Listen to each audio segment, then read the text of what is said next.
한 번은 제가 휴가로 한국에 나갔을 때였습니다. 어머니가 출석하시는 교회에 새벽 기도를 같이 갔어요. 근데 그날 새벽 기도에 설교하시는 목사님이 아주 재미있는 그러나 아주 의미심장한 이야기를 했습니다. 제가 자라날 때 자기 남자 형제들이 여러 명 있었는데 어머니가 하시던 말씀이 기억난다는 겁니다. 주말에 자기 형제들 남자들이니까 뭐 치고받고 막 싸우고 그러잖아요. 그럴 때 되면 어머니가 이렇게 말씀을 하셨다는 거예요. 주일이 다가오는데 너희들이 이렇게 싸우면 되니, 이런 얘기를 하셨다는 거예요. 주일이 다가오는데 너희들이 철딱서니 없이 이렇게 싸우면 되냐? 주일마다 하나님 앞에 나아가는 예배자들이 하나님 앞에 준비된 마음으로 나가야 한다는 것을 그 어머님이 그 자녀들에게 가르치셨습니다. 주일을 준비하는 마음, 하나님 앞에 예배 드리는 걸 준비하는 마음, 우리 그 예배의 기본입니다. 여러분, 교회가 금년에 예배가 삶이 되고 삶이 예배가 된 전체 큰 그림 안에 출발하신 줄 압니다. 오늘은 그보다 좀 폭을 좁혀서 이제 주일 예배를 중심으로 하는 것을 좀 말씀을 드리려고 합니다. 저희 교회 어느 여자 집사님이 있는데요, 그 여자 성경 공부로 주일 예배 후에 성경 공부 인도자로 있는 분이에요. 그분이 다른 리더들과 함께 이야기할 때 그런 얘기를 하시더라고요. 사실은 토요일 저녁에 특별한 일을 제외하고는 약속을 잡지 않는다는 거예요. 왜냐하면 주일 예배와 주일날 그 여성들을 위한 소그룹 성경 공부 인도하기 위해서 토요일날 저녁에 그 마음을 흐트러뜨리지 않고 그렇게 하기 위해서 방해될 수 있는 일을 만들지 않겠다는 거예요. 토요일 저녁을 잘 준비하고 주일날 예배드리고 또 그 소그룹 성경 공부 인도한다는 거예요. 목회자인 저도 그 말을 들으니까 꽤 감동이 되더라고요. 평신도 집사님이 이렇게 귀한 마음을 가지고 주일을 준비하고 또 성경 공부 인도를 준비하는구나. 사람은 기계가 아닙니다. 여러분, 지금도 다 그 자동차를 타고 오셨는데 자동차는 forward moving 기어를 넣었다가 backward moving 하면 금방 뒤로 가고 앞으로 가고 그렇게 합니다. 근데 사람은 금방 기분이 안 좋았다 금방 또 전환할 수 있는 그런 사람이 못 됩니다. 마음이 무거운 일이 생기면 그게 우리 얼굴 외 말에 나오게 돼 있습니다. 잠언 4장 23절에 무릇 지킬 만한 것보다 내 마음을 지켜라, 생명의 근원이 거기에서 나온다, 이렇게 말씀했습니다. 그래서 성숙한 모습으로 예배에 참여하는 사람, 마음이 준비가 되면 사실은 더 귀한 시간을 경험할 수 있습니다.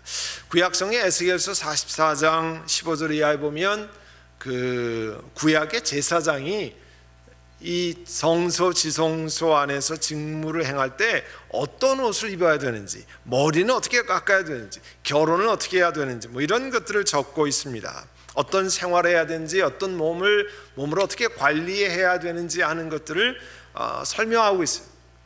제사장과 같은 마음으로 하나님의 사람들이 예배를 준비하면 참 좋을 것 같아요. 우리 삶 전체를 통해서 우리는 하나님 앞에 사실은 이렇게 예배를 드리죠. 아까 말씀드린 것처럼 오늘 좀 협의적인 주일 예배를 중심으로 한 것들을 좀 살펴보려고 합니다.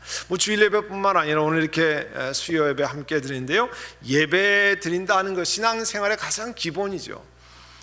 예배의 여러 가지 면을 생각할 수 있는데 그 중에서 한두 가지는 초점을 맞추려고 합니다. 예배가 무엇이냐? 사람들을 구원해 주시고 하나님의 사람들을 찾으시는 그 인격적인 하나님의 은혜가 사실 너무나 크기 때문에 사람은 예배를 통해서 하나님께 보답을 드리는 거예요.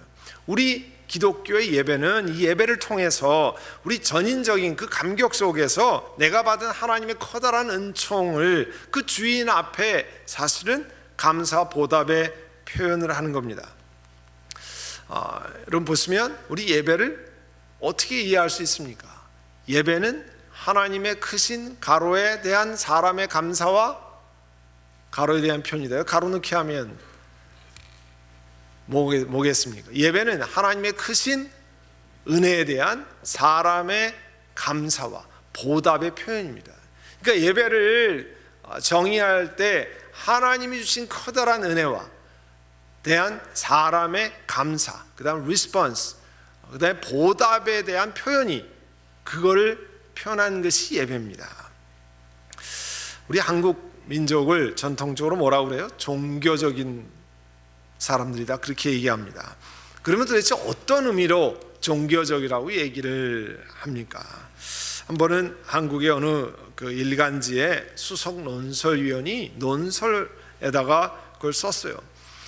이렇게 썼습니다. 우리가 이런 시절이 있었습니다 하면서 1990년대 말에 우리 한국의 인공위성을 무궁화 1호, 무궁화 2호, 3호 이렇게 불러요. 근데 그 당시에도 이 한국에서 발사하기가 어려워서 저 미국의 플로리다에 가면 케이프 커네버럴이라는 공군 기지가 있잖아요. 거기서 이제 우주선을 발사하는데 그 우주선 발사장을 빌려서 이제 한국 인공위성을 발사하는데 그 공군 기지의 인공위성 앞에 그 논설위원 얘기가 통돼지 바베큐를 이렇게 갖다 놨다는 거예요. 왜냐하면 돼지머리 고사를 지내야 되기 때문에 통돼지 바베큐를 갖다 놨다는 거예요. 한국 통신 과학자들이 모이고 또 그 직원들이 로켓 발사대 앞에서 통돼지 바베큐를 놓고 발사가 잘 됐으면 좋겠다고 하는 고사를 지냈다는 거예요. 근데 우주선 앞에다가 돼지머리를 갖다 놓기에는 너무 창피하니까 그 관계자들한테 사정을 해가지고 간신히 통돼지 바베큐를 놓고 머리 부분만 하여튼 생각하고 통돼지를 갖다 놓고 고사를 지냈다는 거예요. 그 최첨단 과학 기술 장비로 가득한 그 공군 기지 우주 발사대 앞에 놓고 잘 올라갔으면 좋겠습니다. 그를 고사를 지냈다는 거예요. 그리고 더 재밌는 건요, 거기 담당자들이 그전엔 잘 안 되더니 고사를 지내니까 로켓가 슝 하고 잘 올라갔다는 거예요. 그게요, 한국 과학자들이 하는 얘기, 정부의 고위직 간부들이 하는 얘기입니다. 여러분 그 윤복희 권사님 잘 아시죠?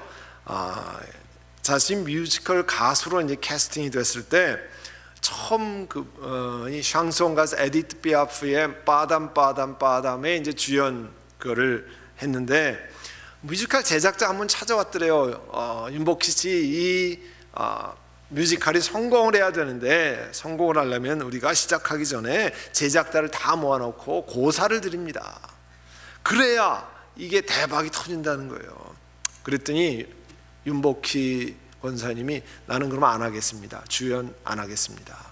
그러면 무슨 소리냐고, 그렇게 안 하면 어떡하냐고. 대신에 제가 제안을 하나 드리겠습니다. 고사 드린 거 대신에 시작하기 전에 우리가 감사 예배를 드리면 제가 무료로 출연하겠습니다. 그랬더니 이 사람은 무료로 출연한다니까 얼마나 좋겠어요. 그러면 드립시다. 자기는 고사 안 드려도 괜찮다는 거예요. 예배, 그래서 예배를 드렸는데 그 빠담이 한국 뮤지컬에 아주 공전의 히트를 일으켰어요. 그리고 윤복희 권사님이 출연하는 뮤지컬마다 감사 예배를 드렸습니다. 여러분, 한국인의 무속신앙의 특징, 그 중에 특별히 우리도 어렸을 때 다 고사 많이 드렸잖아요. 집안에 이렇게 하면 떡 돌리고 많이 이렇게 돼지고기 돌리고 이렇게 많이 했는데, 이 고사의 특징은 뭐냐면 자신이 원하는 것을 자신들이 소위 말해서 예배하는 그런 신에게 받아내는 게 목표예요. 그 고사는 내가 원하는 것을 받아내는 거예요. 뮤지컬에 대박이 나고 인공위성이 올라가고 심지어는 야구팀이 우승을 하고 이런 거가 전부 고사에 내가 원하는 것을 받아내는 거예요.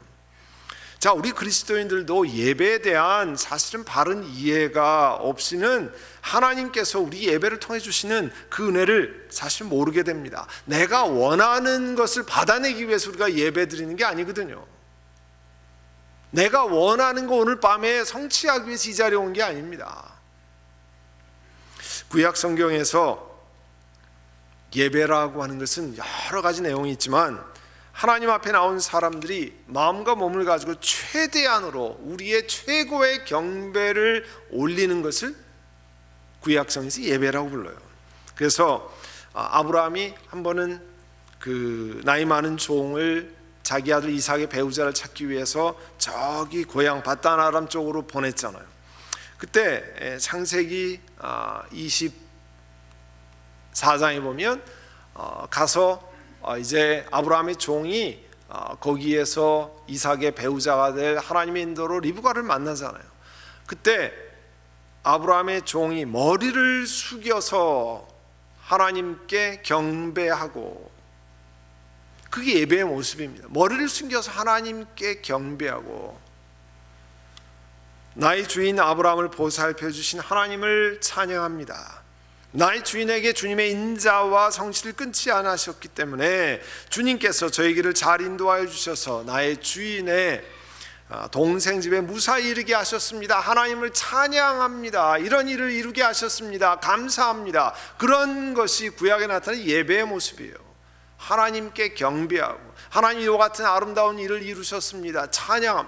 여러분, 고사 지낼 때 이런 일을 이루셨기 때문에 고사를 지낸다, 돼지머리 놓고 하는 그런 적 없습니다. 완전히 다릅니다.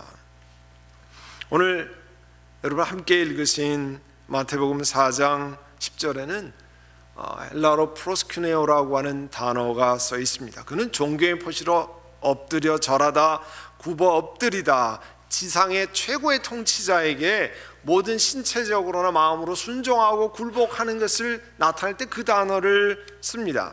이 4장 10절을 여러분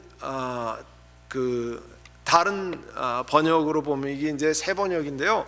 내가 나에게 엎드려서, 마귀가 그러잖아요. 내가 나에게 엎드려 예수님께 그렇게 요구하죠. 절을 하면 이 모든 것을 내게 주겠다. 그때 예수님께서 뭐라고 그랬어요? 사탄아 물러가라. 성경에 기록하기를 주 너희 하나님께 경배하고 그분만을 섬겨라. 하나님께 경배하고 그분만을 섬겨라. 여러분, 월십이라고 하는 것은 하나님께 최상의 가치를 돌려드리는 겁니다.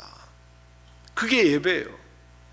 최상의 가치, 내가 가지는 최상의 것을 하나님께 올려드리는 것을 예배라고 부르는 겁니다. 그 시편 29편 2절에 보면 그 이름에 어울리는 영광을 주님께 올려드려라. 거룩한 옷을 입고 주님 앞에 꿇어 엎드려라. 거룩한 옷을 입고 주님 앞에 꿇어 엎드려라. 최상의 경배를 하나님 앞에 올리는 겁니다. 여러분, 주일에 이 예배 드리는 것이, 우리가 오늘도 예배 드리고 주일에도 예배 드리고 하는데, 그 예배 드리는 것이 내 자신에게 meaningful 하려면, 의미가 있으려고 하면 내 자신의 신앙을 사실은 점검해야 돼요. 내가 왜 수요일날 이 자리에 와 있어야 되는지 이유가 있어야 될 거 아니에요. 왜 할 일을 다 접어놓고 주일날 다 모든 일을 중단하고 바쁜데, 여러 가지 일이 있는데 왜 로뎀 장로교에 나오셔서 예배를 드립니까? 이유가 있어야 되잖아요. 우리의 예배의 대상이 되시는 그 하나님이 누구인지가 내 마음에 확실히 정해져야 우리 예배 드리는 게 의미가 있잖아요. 왜 내가 그냥 누가 나오라고 그러니까 나오는 건 아니잖아요. 한두 번이죠. 몇 번을 할 수 있지만 어렵고 힘든 일 다 중단하고 바쁜 일 뒤로 미루고 모든 것을 정해놓고 하나님 앞에 나오는 이유가 있잖아요. 예배 대상인 우리는 하나님께 예배를 드리는 건데요, 하나님의 주시는 은총을 깨달은 사람만이 정말 찬양을 드리고 감사를 드리고 헌신과 고백의 응답을 드릴 수 있습니다. 아까 우리 예배할 때 하나님 주시는 은총에 대한 우리의 감사와 보답이라고 그랬는데, 하나님이 어떤 은혜를 주셨는지 기억할 수 있어야 하나님 앞에 예배 드릴 수 있잖아요. 마태복음 1장 21절, 우리가 성탄절 지나면서 많이 보았던 말씀 아니에요? 하나님께서 마리아에게, 요셉에게 말씀했잖아요. 아들을 낳으리니 이름을 예수로 하라. 그는 자기 백성을 그들의 죄에서 구원할 자였습니다. 아니, 우리가 어떤 존재이길래 예수님은 자기 백성을 그의 죄에서 구원할 자라고 하십니까? 저희 식구가 한 번은 제가 버지니아에서 목회를 하다가 LA로 오면서 대륙 횡단을 하면서 왔습니다. 오클라호마 시티 다운타운 그쪽에 이제 지나가는데 저희 아들이 꼭 들러야 된다는 거예요. 그 당시 대학교 2학년인가 이렇게 다니고 있었는데요, 같이 드라이브 하다가 다운타운에 꼭 들르잖아요. 거기가 뭔데 왜 들리냐? 했더니 가보면 안 되는 거예요. 들렀습니다. 거기가 어디냐면 오클라호마 시티의 내셔널 메모리얼이라고 하는 건데요.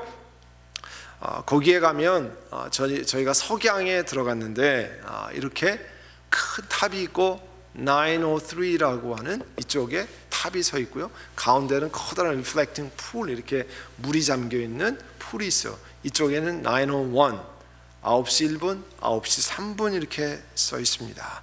왜냐하면 이 두 숫자가 뭐냐면 1995년 4월 19일 날 오전 9시 1분과 오전 9시 3분을 이야기합니다.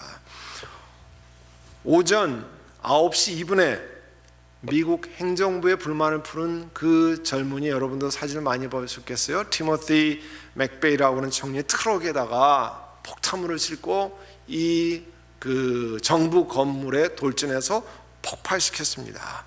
그래서 902, 그러니까 인생이 901, 9시 1분하고 9시 3분하고 완전히 틀려졌다는 거예요. 그 마당에 이렇게 의자가 168개가 있는데 그날 그 폭발, 9시 2분에 폭발하면서 그때 그 빌딩에 매몰돼서 폭탄물에 터져서 돌아가신 분의 빈 의자, 그 인생에 더 이상 앉을 곳이 없는 빈 의자를 상징합니다. 저기에는 19명의 조그마한 의자가 있어요. 거기에 프리스쿨이 있었는데 임플로이드를 위해서 그 9시 1분이니까 아이들 출근하면서 드랍했는데 그 아이들 19명도 함께 희생됐습니다. 이렇게 의자들이, 빈 의자들이 있는데요. 이 건물이 폭파된 건물이에요. 저거를 뮤지엄으로 만들었어요. 그래서 그 비디오가 그 폭발할 때 그 CCTV를 잘해서 나중에 거기 가보니까 그 처참한 현장을 비디오가 그대로 녹화가 돼 있어서 그걸 볼 수 있게 했는데요. 참 사람이 미국 정부가 폭군이라는 거죠. 그래서 미국 정부에 대한 분노를 표현하기 위해서 폭발물에서 애꿎은 임플로이들, 페더럴 임플로이들만 엄청난 많은 사람이 죽고요, 600명이 부상당했습니다. 여러분, 마음속에 있는 분노는요, 현행법으로 법 위반이 아니죠. 마음의 분노를 가졌다고 경찰이 잡아가지 않습니다. 그러나 이걸 해결하지 않고 마음에 있다가 드러내면 이렇게 천인공노할 그런 범죄를 저지르게 됩니다.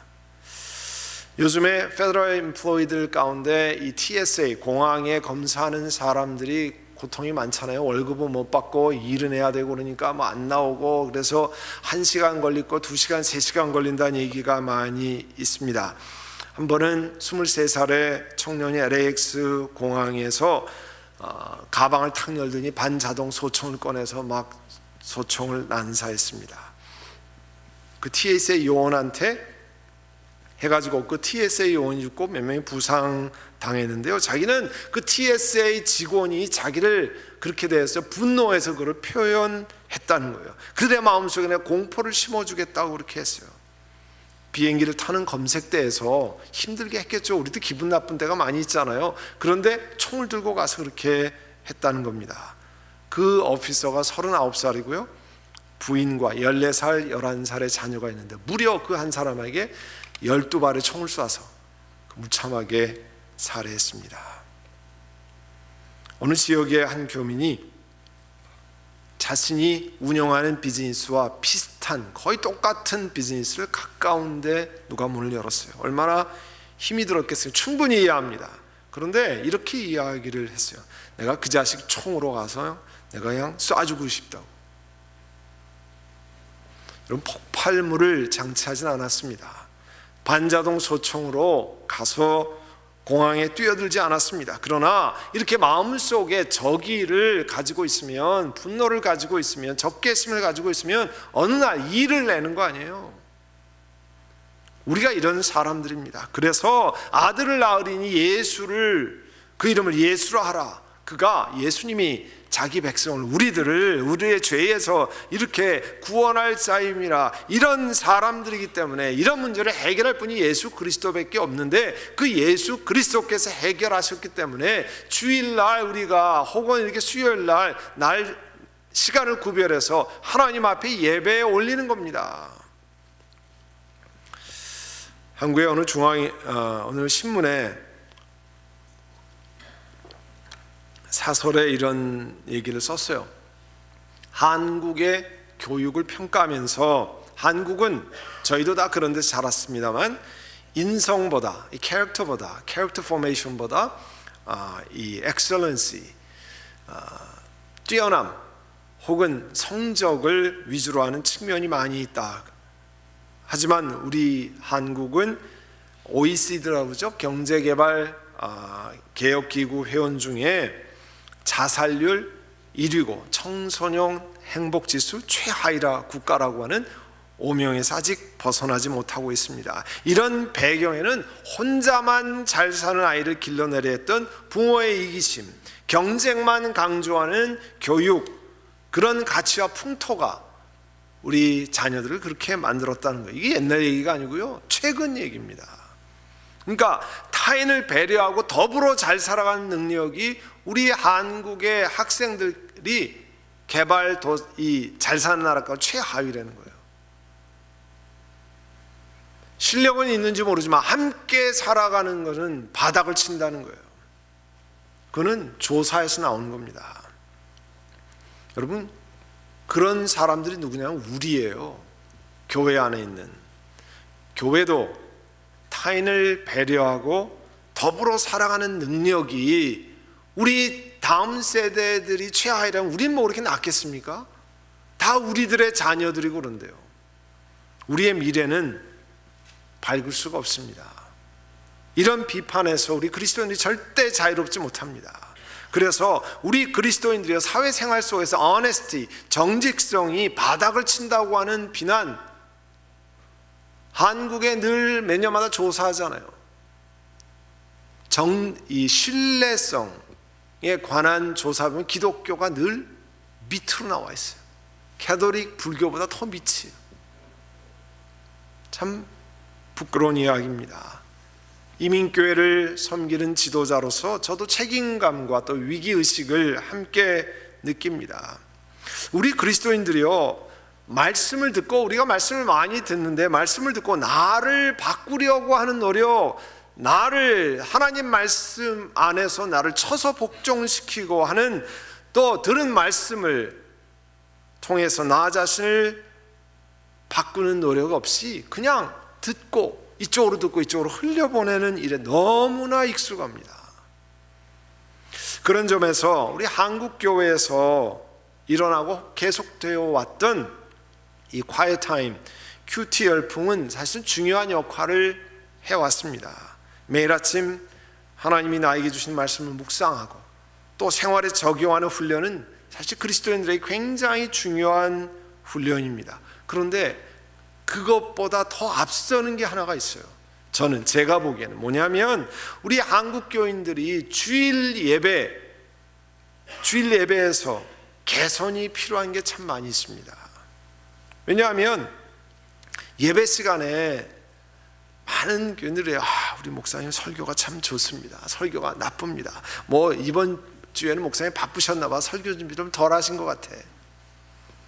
잘했네 못했네 전부 앉아서 평가자의 위치에 많이 있습니다. 오늘 내게 하나님이 무슨 말씀을 주셨는가가 문제가 아니고 목사님이 설교를 잘했나 못했나, 준비를 잘했나, 예화가 훌륭한가, 이런 것만에 관심이 있습니다. 그 얘기는 뭐냐면 하나님 주신 말씀을 이쪽으로 듣고 이쪽으로 흘리는데 익숙하다, 그런 뜻이에요. 여러분, 예배 속에 여러분 설교가 뭡니까? 여러분 한번 보세요. 예배 속에서 설교란, 여러분 여러분도 장로교회인데요, 우리 Presbyterian Church 혹은 Reformed Tradition, 개혁교회에 있는 교회에서 예배, 특별히 주일 예배에 관해서 생각해 보면요, 하나님의 백성들이 창조해 주시고 구원자이신 하나님 앞에 최고의 경배를 드리기 위해서 우리는 찬양 드리고, 또 찬양대의 성가를 준비하고, 또 대표기도 혹은 개인의 기도를 드리고 준비된 헌물을 드립니다. 그러면 하나님께서 그 예배에 세우시는 설교자, 여러분 교회 같으면 담임 목사님 박일영 목사님을 통해서 하나님의 뜻을 전달해 주십니다. 하나님의 백성들이 하나님 앞에 자신들이 해야 할 찬양, 기도, 헌물 모든 것을 다한 다음에 자신들에게 필요한 영의 양식을 하나님께 세우신 설교자, 프리처를 통해서 전달하는 시간이 예배예요. 여러분, 예배 구조가 그렇게 되어 있습니다. 우리 개신교회, 특별히 그 리폼 티올로지, 이 개혁 교회 전통 가운데 있는 우리들은 그렇게 되어 있어요. 그러니까 그래서 예배 시간 1시간이면 예배 시간의 거의 반 정도가 설교를 차지하잖아요. 설교가. 어떤 시간을 많이 할애한다는 건 무슨 뜻이에요? 중요하다 그런 뜻이잖아요. 나에게 오늘 하나님께서 이 주일 예배를 통해서 박 목사님을 통해서 나에게 무슨 말씀을 오늘 주신가, 내가 하나님 앞에 준비된 회개도 올리고 찬양도 올리고 헌물도 하나님께 올리고 주일 예배 봉사를 통해서 내가 주님 사랑합니다 하는 거 올리는데, 그러면 그 예배를 통해서 하나님께서 메시지를 주시는데, 하나님의 뜻을 주시는데 나는 그것을 얼만큼 인식하느냐는 거예요. 우리 개신교회 교인들이 주일 예배에서 듣는 설교는요, 대부분 듣고 조금 있으면 잊어버립니다. 별로 남아있지 않아요. 여러분, 음식도 여러분 몸에 양분이 흡수되지 않고 그냥 배설되면 여러분 어떤 현상이 생겨요? 그게 오래되면 어떻게 됩니까? 예? 멀쩡해요? 여러분 음식 먹고 영양분이 여러분 몸에 흡수되지 않으면 영양실조 올려요. 오래 지나면 여러분 입원하셔야 돼요. 그런데 우리 많은 경우에 하나님 말씀을 듣고 그냥 흘려버려요. 그거를 내 속에 영적인 양분으로 새기려고 하지 않아요.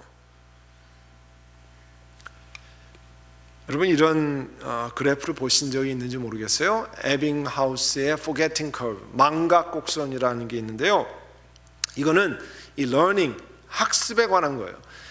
자, 여러분 뭘 배웠어요? 새로운 걸 배웠어요. 예를 들면 새로운 걸 들었어요, 목사님 통해서. 그건 배운 거나 마찬가지. 새로운 말씀을 들었어요. 그러면 이 망각 곡선이 뭐냐면 1시간 정도 지나면 벌써 기억이 44%만 기억이 나는 거예요. 그리고 거기 보면 하루 뒤에는 70%를 잊어버려요. 그러니까 시간이 지나면 나중에 30일이 지나면 기억이 20%도 안 나요. 평균 잡아서. 물론 뭐 특이한 메모리를 가진 분은 기억을 하겠지만 그렇지 않으면 대부분 그렇다는 거예요. 이 얘기는 뭐냐면 여러분이 설교를 마음속에 기억하지 않으려면 뭘 하셔야 돼요? 가만히 계시면 돼요. 가만히 계시면 점점 다 잊어버리게 돼 있습니다. 이 얘기는 뭐냐면 여러분 설교를 마음에 하나님 주신 메시지로 기억하려면 가능하면 하루 이틀 사이에 내가 들은 메시지를 다시 반복적으로 되새겨야 돼요. 검토하셔야 돼요. 우리 아이들의 용어로 표현하면 복습을 하셔야 돼요. 아이들이 왜 여러분도 학교 다닐 때 들었죠? 선생님이 복습해라 집에 가서. 그건 괜히 하는 얘기가 아니에요. 실제로 이 교육학자들이 조사해 보면 하루 이틀 사이에 그걸 반복해서 공부하고 다시 일주일 사이에 또 반복해서 3번, 4번 하면 거의 80% 이상이 남게 된다는 거예요. 자, 여러분 영적인 양식도 마찬가지입니다. 육의 양식이 여러분 먹어서 80% 이상이 여러분에게 몸에 흡수가 돼야 건강한 거 아니에요? 80%는 아무 소용이 없고 20%만 흡수되면 여러분 먹는 거 지금의 5배는 더 드셔야 돼요. 그게 소화가 잘 되니까, 흡수가 잘 되니까 지금 드시는 걸로 버티는 거예요. 그렇지 않고 그게 소화가 안 되면, 양분으로 흡수가 안 되면 여러분 지금보다 몇 배를 드셔야 돼요.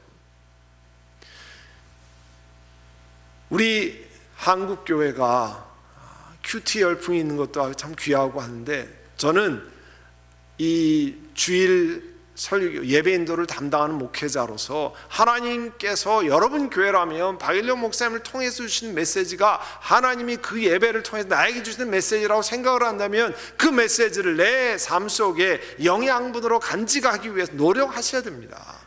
그러지 않으면 다 사라져요. 가만히 있으면 자동적으로 사라지게 되어 있습니다. 내 마음에 하나님 말씀을 기억할 수 있어야 어떤 어려운 일을 만나면요, 예? 하나님의 인도함을 구할 수 있지 않겠습니까? 내 영혼에 하나님 말씀이 살아있어야 어려움 만나고 힘든 일을 만나면 그 말씀으로 용기를 얻고 힘을 얻을 수 있지 않겠습니까? 여기 탁구 치시는 분 있죠? 테니스 하시는 분 있죠? 탁구도 이렇게 드라이브를 하고 테니스도 포핸드, 백핸드 드라이브를 합니다.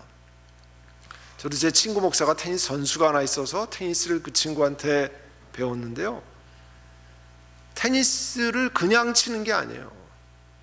그것도 폼이 있습니다. 그래야 공이 가다가 라인 안쪽에 뚝 이렇게 떨어져요. 그게 탑스핀 드라이브를 걸어야 돼요.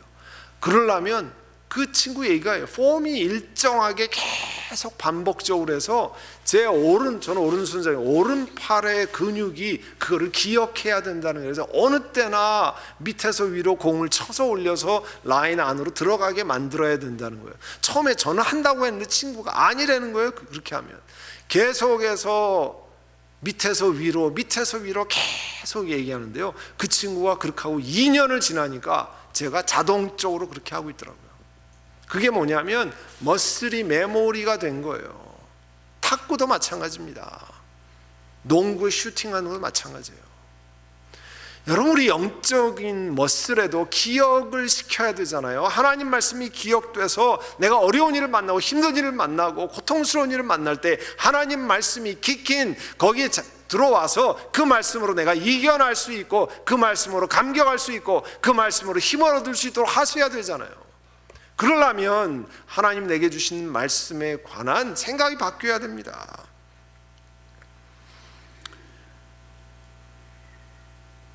우리가 예배 드리는 거 그냥 드리지 않잖아요. 여러분, 귀한 시간 하나님 앞에 드리잖아요. 그 시간 하나님께서 설교자를 통해 준비시켜서 하나님의 메시지를 전합니다. 많은 분들이요, 하나님께서 나에게 밤중에 나타나셔서 귀를 잡고 누구누구야 내 뜻이 이거라 가르쳐주면 내가 잘 지킬 텐데요. 그런 일은 거의 안 일어납니다. 네? 기대하셔도 별로 안 일어나요. 대신에 왜 그런 줄 아세요? 하나님이 박일령 목사님을 통해서 주일마다 하나님의 뜻을 전하는데 여러분, 귀를 잡고 밤중에 나타나셔서 내가 이렇게 나타났다 들어라 이렇게 안 하신다니까요. 왜요? 하나님이 하나님의 뜻을 보여주시잖아요. 그것은 하나 신경 쓰지 않고 하나님의 뜻을 구한다고 하는 것은 하나님 앞에 예배들은 우리가 생각을 잘못하고 있는 거예요.